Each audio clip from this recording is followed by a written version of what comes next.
Ang kanyang subject ng kanyang testimonya, napakita niya na merong mga pinaggamitan na hindi sakop ng confidential funds. Kanyang sinalaysay na yung mga may ilang mga events, social events, Christmas party, tree planting, medical mission, paggamit din ng mga tawag dito ng mga gamot. Ilan lamang ito dun sa kanilang mga na sinalaysay niya.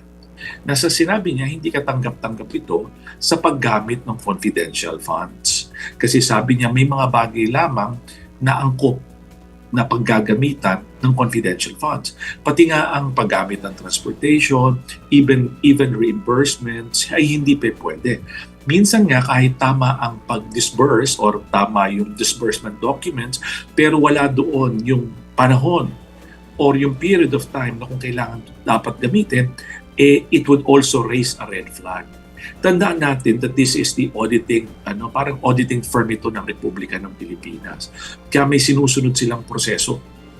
Pinakita rin nila dito na yung ni Witness Del Campo na sabi niya, ang dapat lamang na naglalabas ng pera o nagdi-disperse ng pera ay yung Special Disbursing Officer. Okay? So yun ay sa katauhan ng isang officer ng Vice President. Ngayon, pag ganon, hindi pa pwedeng ibang tao ang magdi-disperse. Kaya dito, napag-usapan nung kahapon, napag-usapan dito, paano ang nag-iisang disbursement officer ay makapag-disburse or ng amount sa buong Pilipinas. Meron sa Luzon, meron sa Visayas, ganon. So yun, naging issue rin yun. Tapos, kinwestiyon rin nila yung yung accomplishment report.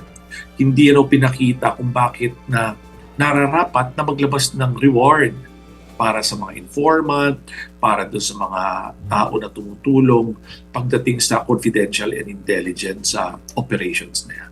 So ilan lamang yun ang mga aking natatandaan na na-establish niya, meaning na isalaysay niya.